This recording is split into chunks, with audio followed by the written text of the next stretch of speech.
Χαίρετε, είμαι πάρα πολύ χαρούμενος διότι με πολύ μεγάλη χαρά ανακοινώνω ότι ξεκινάει το podcast της Up Level Marketing.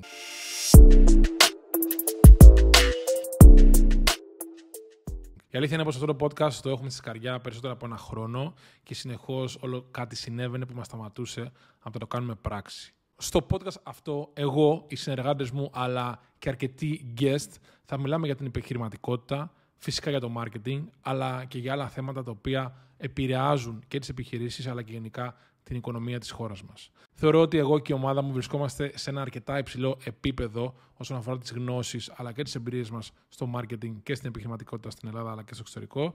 Και ταυτόχρονα οι γνωριμίες μας είναι αρκετά ισχυρές, ώστε να δημιουργήσουμε ένα podcast που θα έχει guests οι οποίοι θα μπορούν να προσφέρουν μόνο αξίες στο κοινό. Αν λοιπόν βρίσκεσαι εδώ και παρακολουθείς το πρώτο επεισόδιο, θέλω να σε ευχαριστήσω και πάμε να σου εξηγήσω ποιος είναι ο πραγματικός λόγος που αποφάσισα να ξεκινήσω το podcast, αλλά και να γνωριστούμε λίγο καλύτερα για να δεις ποιος είμαι εγώ και πώς έφτασα να είμαι ο ιδρυτής της Up Level Marketing σήμερα. Καταρχήν ονομάζομαι Σπύρος Σέρτσος, κατάγομαι από την Κέρκυρα και η αλήθεια είναι πως στο marketing βρέθηκα ψηλοτυχαία. Προσωπικά έχω σπουδάσει φαρμακευτική, δηλαδή 5 χρόνια μάθαινα για φάρμακα, για ασθένειες και για το πώς να τα διατρέψω όλα αυτά. Αλλά η αλήθεια είναι πως όταν ήρθε η ώρα να δουλέψω και να μπω στην αγορά, κατάλαβα πως αυτό το επάγγελμα δεν είναι για μένα. Ένα ακόμα συμβάν που συνέβη στην οικογένειά μου και στον πατέρα μου με ανάγκασε να φύγω τελείως μακριά από αυτόν τον κλάδο και να στραφώ σε κάτι το οποίο από μικρός είχα κλείσει και από μικρός συνέχεια έψαχνα τρόπους για να το εφαρμόσω. Οπότε καταλαβαίνεις ότι δεν μπορώ να το κρύψω, αυτό το κάτι είναι το marketing. Και η αλήθεια είναι πως από μικρό παιδί πάντα είχα την τάση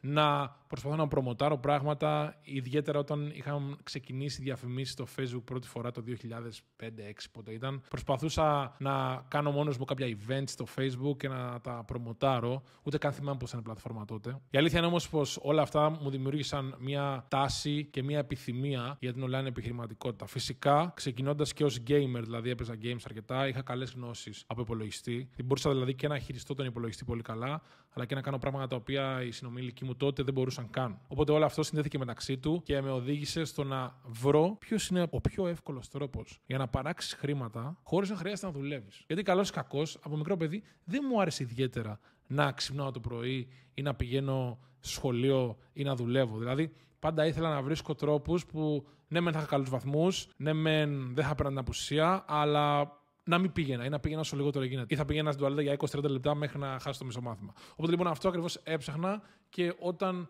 άρχισα να μπαίνω στον κόσμο της επιχειρηματικότητας μέσω της φαρμακευτικής, αλλά γενικά όπως εξελίχθηκε εδώ που είναι σήμερα. Άρχισα να ψάχνω λοιπόν online και να βλέπω ποιος είναι ο τρόπος για να βγάλεις χρήματα χωρίς να χρειάζεται να δουλεύεις. Το 80% των αποτελεσμάτων ήταν παθητικό εισόδημα, online marketing, affiliate marketing. Τώρα, ξέρω πάρα πολύ, καταλαβαίνετε ότι όταν λέμε για παθητικό εισόδημα και affiliate marketing, εννοούμε μάλλον κάποιο MLM ή κάποια πυραμίδα. Όχι, καμία σχέση, δεν αποφάσισα να ασχοληθώ με αυτά. Έμεινα μακριά αντιθέτως, αλλά έμεινα στο κομμάτι του online marketing, funnels, landing pages, SEO, performance marketing, όλα αυτά τα πράγματα που ήταν ακόμα σχετικά στην αρχή τους τότε, μου κίνησαν το ενδιαφέρον.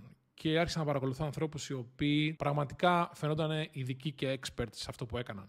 Πρέπει να σου πω ότι τότε, το 2011-10, δεν υπήρχε στο YouTube σχεδόν τίποτα γύρω από αυτό το αντικείμενο. Δηλαδή, podcast ειδικά σαν αυτό που δημιουργούμε, αν υπήρχε τότε θα έχει βοηθήσει χιλιάδες ανθρώπους και θα ήμουν και εγώ ένας από αυτούς που θα έφτανα πολύ πιο γρήγορα εδώ που είμαι σήμερα και δεν χρειάζεται να περάσουν τόσα χρόνια. Οπότε, ένας από τους λόγους που αποφάσισα να κάνω αυτό το podcast είναι αυτός. Δηλαδή, ότι μπορώ να σου δώσω πολύ εύκολα και γρήγορα γνώση, μιλώντας χωρίς κάποιο script, εντελώς μέσα από τις γνώσεις και τις εμπειρίες μου. Και φυσικά θα κάνουμε λάθη και φυσικά θα υπάρχουν προβλήματα και στα επεισόδια μας και φυσικά κάποιοι θα γίνουν trigger και φυσικά κάποιοι δεν θα μας συμπαθήσουν εν τέλει και θα χάσουμε πελάτες. Αλλά πιστεύω πραγματικά ότι θα βρούμε και ανθρώπους οι οποίοι πραγματικά θα μας αγαπήσουν. Θα βρούμε ανθρώπους οι οποίοι θέλουν πραγματικά να συνεργαστούν μαζί μας και πιστεύω ότι θα φτιάξουμε σοβαρές φιλίες μέσα από αυτό το podcast. Ψάχνοντας λοιπόν.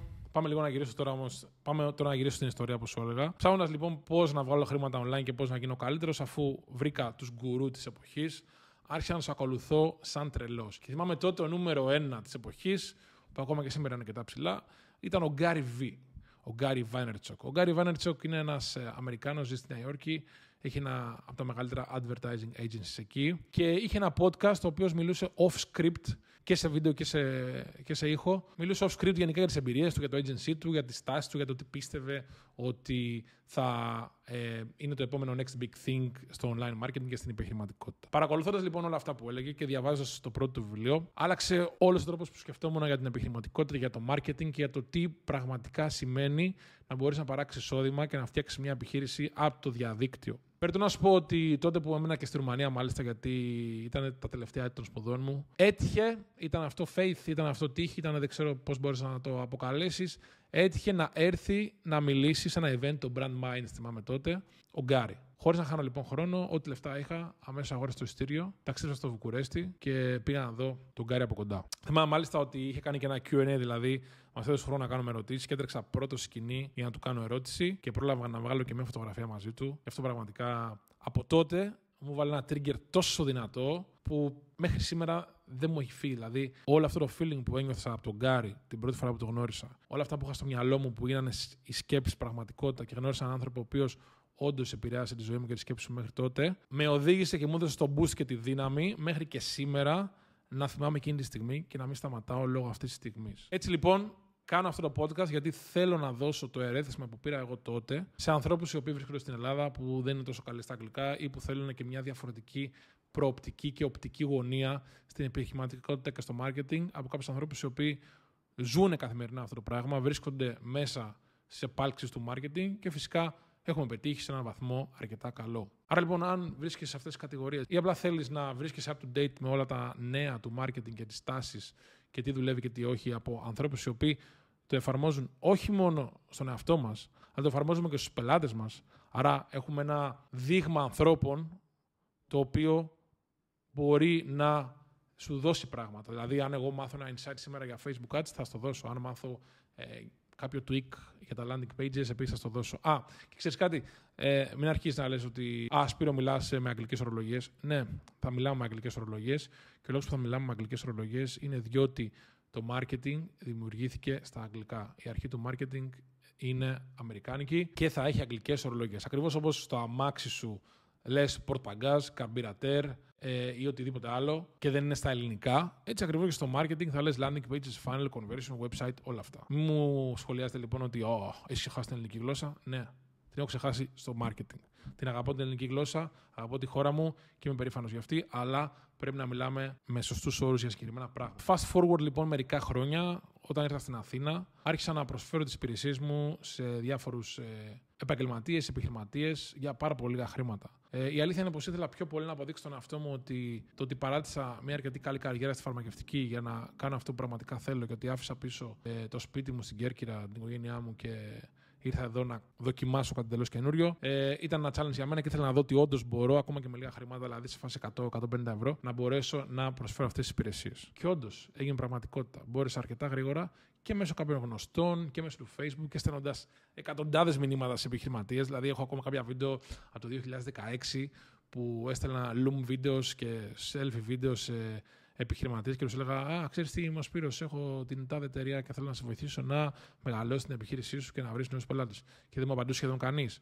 Αλλά όσοι με απάντησαν για να προτιμούν πελάτες. Πήρα τους πρώτους μου πελάτες και μετά από εκεί κατάφερα να πάρω την αυτοεπίθεση. Διότι η αυτοεπίθεση είναι το πιο σημαντικό πράγμα που χρειάζεσαι για να μεγαλώσεις οποιαδήποτε επιχείρηση. Αν πιστεύεις ότι μπορείς να προσφέρεις σωστές υπηρεσίες, έχεις την ικανότητα να δώσεις τα αποτελέσματα που λες στον καταναλωτή σου και ταυτόχρονα μπορείς αυτό να το κάνεις με μεγάλη διάρκεια, τότε δεν χρειάζεται κάτι άλλο. Έχεις στήσει την αρχή για μια επιτυχημένη επιχείρηση. Το μόνο που έχεις να κάνεις μετά είναι να μεγαλώσεις τη μέση σου, να προσλάβεις προσωπικό, να αυτοματοποιήσεις διαδικασίες και να κάνεις πάρα πολλά πράγματα που θα τα πούμε σε αυτό το podcast εδώ. Και πίστεψέ μου, όπως σου ξαναείπα, δεν θα κρατήσω τίποτα πίσω. Μπορείς στο YouTube κάποια βίντεο που βγάζω με συγκεκριμένους τίτλους να μιλάνε 1, 2, 3, 4, 5, αλλά εδώ στο podcast θα με ακούσει τελείως raw, τελείως δηλαδή καθαρό, δεν θα κρατάω τίποτα πίσω και ο χαρακτήρας μου θα είναι ακριβώς όπως είναι στην πραγματικότητα.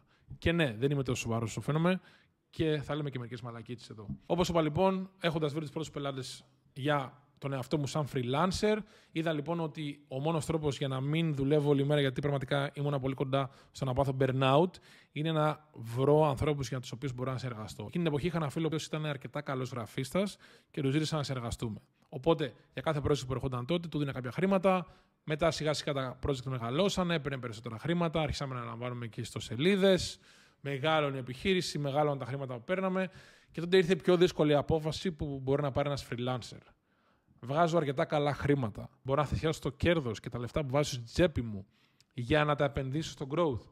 Δηλαδή, μπορώ να επενδύσω τους επόμενους 3-4 μήνες του να βγαίνω, του να ταξιδεύω, του να περνάω καλά, με το να κάθομαι σπίτι να μην κάνω τίποτα και να δουλεύω περισσότερο, για να έχω σε 12 μήνες από τώρα ίσως περισσότερα χρήματα. Είναι μια απόφαση λοιπόν που κάθε freelancer πρέπει να πάρει όταν έχει φτάσει σε ένα καλό ποσό, δεν μπορεί να διαχειριστεί άλλους πελάτες και τώρα χρειάζεται να προσλάβει προσωπικό και να δημιουργήσει μια πιο επιχειρηματική και επαγγελματική δομή. Εκεί οι περισσότεροι freelancer κάνουν λάθος και την πατάνε και παραμένουν για πάντα freelancer. Αλλά το να είσαι freelancer, και ειδικά αν δεν είσαι ακριβοπληρωμένος freelancer, τότε υπάρχει σοβαρό πρόβλημα. Διότι όλα εξαρτώνται από σένα και το εισόδημά σου. Άρα καταλαβαίνεις ότι εάν δεν μπορείς να είσαι πάντα στα καλύτερά σου, θα έχεις σοβαρό πρόβλημα στο εισόδημά σου αλλά και στη ζωή σου γενικά. Πήρα λοιπόν αυτή την απόφαση, αποφάσισα να θυσιάσω τα χρήματά μου, αποφάσισα να θυσιάσω τη ζωή την καλή που είχα σχετικά και να επενδύσω στην επιχείρησή μου και να προσλάβω και άλλα άτομα και σιγά σιγά να αρχίσω να χτίσω μια ομάδα online, φυσικά από το σπίτι μου, έτσι. Πέρασαν τα χρόνια και η ομάδα μου άρχισε να μεγαλώνει, οι πελάτες μου άρχισαν να πολλαπλασιάζονται, η επωνυμία μου άρχισε να γίνεται ακόμα καλύτερη, αλλά είχα από τότε ένα κόλλημα. Δεν ήθελα να εκθέσω τόσο πολύ τον εαυτό μου ούτε σε βίντεο ούτε σε περιεχόμενο προσωπικό. Άρα όλα τα έφτιαχνα από το προφίλ της Uplevel, δηλαδή όλα ήταν επαγγελματικά. Που αυτό δεν ήταν κακό, γιατί πήγε αρκετά καλά και το account μας έχει μεγαλώσει σε περισσότερους από 20.000 ακόλουθους σήμερα στο Instagram. Αλλά η αλήθεια είναι πως άργησα αρκετά να χτίσω το personal brand μου. Εάν είχα χτίσει το personal brand μου που τώρα έχω φτάσει τους 10.000 ακόλουθους στο Instagram, αν είχα αρχίσει πιο νωρίς το personal brand, σήμερα η επιχείρησή μου θα ήταν ακόμα πιο μπροστά και ίσως αυτό το podcast να γινόταν ακόμα νωρίτερα. Οπότε, αν με παρακολουθείς και ακούσεις αυτά που σου λέω και είσαι επιχειρηματίας, τώρα σου προτείνω όσο πιο ωραία και όσο πιο άμεσα να επενδύσεις στο personal branding, διότι πραγματικά θα σε βοηθήσει να ξεχωρίσεις τον ανταγωνισμό και όχι μόνο αυτό, οι άνθρωποι θα μπορούν να συνδέονται πιο καλά μαζί σου, πιο εύκολα και θα είναι ακόμα πιο άνετο για αυτούς να σου μιλήσουν και να σου ζητήσουν βοήθεια. Άρα, κάνε το personal brand σου όσο πιο ωραία γίνεται, φυσικά παράλληλα με το προφίλ της δικής σου επιχείρησης. Μεγαλώνοντας λοιπόν όλα μας τα accounts στα social media, ίδρυσα την Uplevel, άνοιξα το γραφείο, έφερα το προσωπικό εδώ, πλέον μπορούμε και απασχολούμε τους ανθρώπους που χρειαζόμαστε, έχουμε εξειδικευμένα άτομα πάρα πολύ καλά στη δουλειά τους στον κάθε κλάδο που χρειάζεται. Έχουμε φτιάξει μια ολοκληρωμένη γραμμή παραγωγής, έχουμε ηγέτες μέσα στην ομάδα μας, έχουμε πολιτές οι οποίοι διαχειρίζονται όλες τις επαφές μας και γενικά μπορώ να πω ότι η Uplevel είναι μια υγιής επιχείρηση η οποία μεγαλώνει καθημερινά, κάθε μήνα και κάθε χρόνο. Στο podcast αυτό λοιπόν θα βλέπεις όλα αυτά που είπαμε νωρίτερα, θα βλέπεις και τα behind the scenes της επιχείρησής μας. Μάλιστα το podcast θα έχουμε και guest και θα έχουμε και τον Θοδωρή, ο οποίος Θοδωρής είναι ο account manager της Uplevel και θα σου λέει καλύτερα τις εμπειρίες του με πελάτες ή tips και συμβουλές για πωλήσεις οι οποίες δουλεύουν. Ξαναλέω, ό,τι λέμε εδώ είναι πράγματα τα οποία δουλεύουν. Δεν θα σου λέμε ούτε θεωρίες, ούτε αυτά που διαβάζεις στα βιβλία. Μπορεί να είμαστε λίγο ανορθόδοξοι σε αυτά που κάνουμε και σε αυτά που λέμε, αλλά αν δεν το είχαμε κάνει, δεν θα φτάναμε εδώ που είμαστε σήμερα. Οπότε αυτό είναι το πρώτο επεισόδιο του podcast. Ελπίζω να σου άρεσε. Μην ξεχάσεις να κάνεις ένα like, μην ξεχάσεις να κάνεις ένα subscribe στο podcast και στο κανάλι μας στο YouTube. Θα μας βοηθήσει πάρα πολύ. Και όσοι περισσότεροι συνδρομητές ακούν και βλέπουν αυτό το podcast, τόσο μεγαλύτερο θα μεγαλώνει η παρέα μας και τόσο περισσότερους ανθρώπους θα βοηθούμε εκεί έξω. Έρχονται πολύ ζεστά επεισόδια με πολύ σημαντικά θέματα τα οποία είτε έχεις επιχείρηση, είτε ξεκινάς τώρα, είτε θες να μπεις στον κόσμο της επιχειρηματικότητας. Είμαι σίγουρος πως σε ενδιαφέρουν και θα σε βοηθήσουν πάρα πολύ να εξελίξεις και να αυξήσεις το εισόδημά σου.